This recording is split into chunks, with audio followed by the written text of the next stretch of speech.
بالي راسي ونقول انا مغربي شوفوا التاريخ شنو كيقول لينا.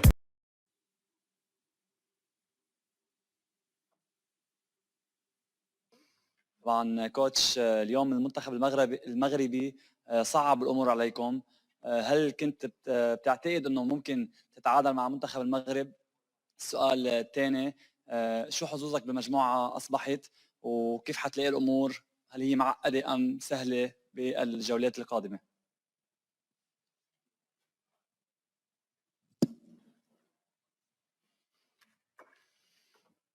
Pa mi smo i u najavi rekli da očekujemo teškog protivnika i tešku utakmicu, protivnika koji...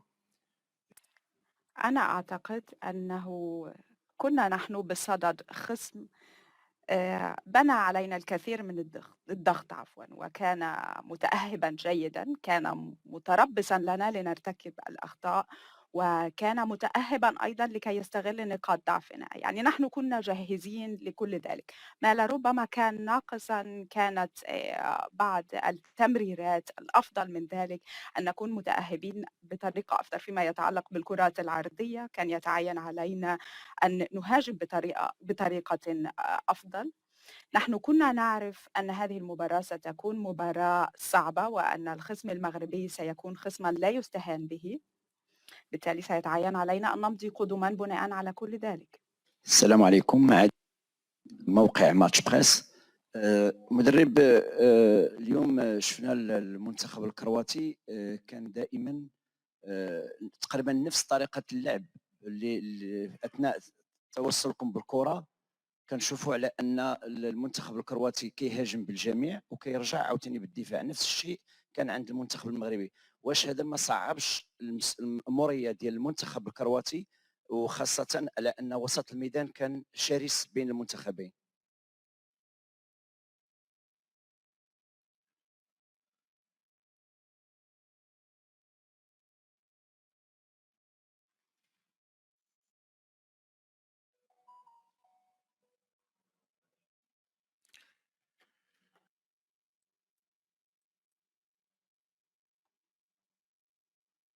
أنت محق في تقييمك عندما تقول أنه فيما يتعلق بالسيطرة على الكرة وفيما يتعلق بالاستحواذ على الكرة، ولكن الخصم طبعا كان سريعا، كان أسرع منا في بعض المواقف، وكانوا خلف لاعبي قلب الدفاع وأيضا اللاعبين على الأجنحة. بالتالي كانت هناك مشكلات في تمرير الكرة كنا نواجهها، وسعينا للمهاجمة، للمضي إلى الأمام، للتوغل إلى الأمام، ولكن طبعا كنا نخشى الهجمات المرتدة وكنا نسعى لعدم ارتكاب الأخطاء. ويتعين علي أن أعترف بأنه كان ينقصنا الشجاعة، كنا أحيانا نواجه صعوبات في اتخاذ القرار.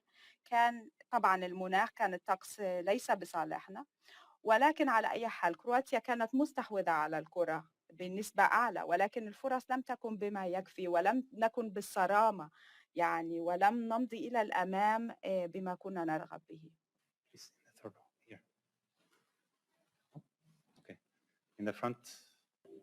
في المقدمة هنا في الصف الأول. تفضل ارفعوا أيديكم إن كانت لديكم أسئلة. تفضل.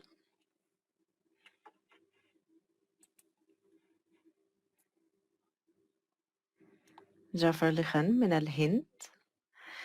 المدرب، هل أنت راض عن أداء لوكا مودريتش اليوم؟ أنا علي أن أقول أننا لم نلعب على أفضل مستوى يمكننا أن نؤديه، ولكن أعتقد أننا في مواجهة هذا الخصم الخطر استطعنا أن نستغل نقاط قوتنا وبالتالي أن نصل إلى أداء جيد. نعم، تفضل. بول ماكينيس من إنجلترا. بالنسبة لكوفيتش في الشوط الثاني، هل كنت تحاول أن تقتصد طاقته مثلا؟ لماذا كانت هذه التبديلة؟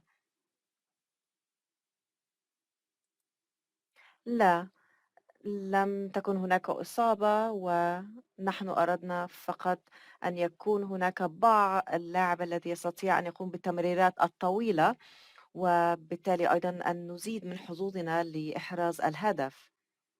وكنا نريد لاعب أكثر هجومية في اللعب لأن كوفيتشيتش هو لاعب نعتمد عليه في سائر البطولة.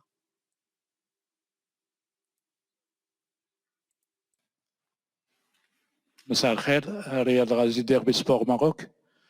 كوتش، ما كتلاحظش معايا اليوم بان المنتخب المغربي كان باستطاعته تحقيق 3 ديال النقاط امام منتخب كرواتيا، لان تاحوا ليه بزاف ديال العديد من الفرص، وما كتشوفش معايا اليوم بان كرواتيا وضعت نفسها في موقف اللي صعب اللي غتخليه يعاني في القادم من المباريات، خاصه غيلعب مع بلجيكا وايضا مع كندا وبلجيكا في المباراه الاخيره. شكرا.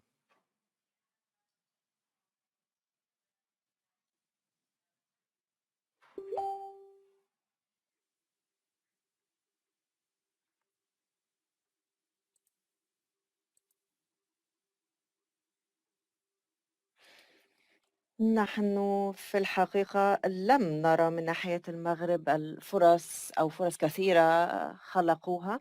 هو منتخب ممتاز وبالطبع بذلوا قصارى جهدهم واستماتوا أيضا في اللعب اليوم، وكان عليهم كان لديهم أيضا أداء جيد جدا. ونحن من ناحيتنا بالنسبة لكندا وبلجيكا، كندا وبلجيكا في المجموعة وعلينا أيضا أن نلعب ونستمر على المحافظة على فرصنا حتى النهاية. من الشرق.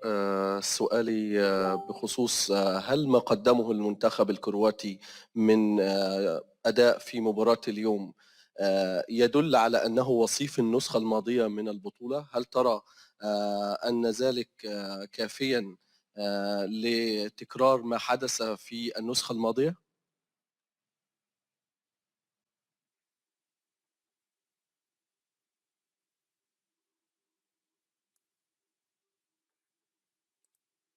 هذه كأس عالم مختلفة، هذه نسخة مختلفة، 4 سنوات 4 سنوات ونصف كرواتيا تجددت كادرها تماما، وبالتالي أعتقد أننا سنلعب بطريقة مختلفة ولا نستطيع أن نقارن فيما بين أداء جيلين من اللاعبين. نحن نعرف أن لدينا قيمة، لدينا وزن، أننا نستطيع المنافسة، وبالتالي أيضا نحن هنا لنتنافس لنكافح إن استطعت أن أقول ذلك، ولكننا لن نستطيع أن نقارن أنفسنا بالفريق أو بالمنتخب من 4 سنوات. نحن نمضي قدما، غدا يوم جديد ومباراة جديدة، وبالتالي من الصعب فعلا المقارنة هنا. ستكون بالطبع بطولة صعبة علينا.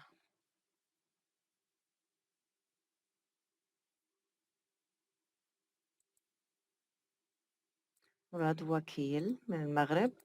أود أن أعرف هل استطعت أن تطبق الخطة التي كنت قد أعددتها لهذه المباراة ضد المغرب؟ وإن لم يكن الأمر كذلك ما كانت المشكلة؟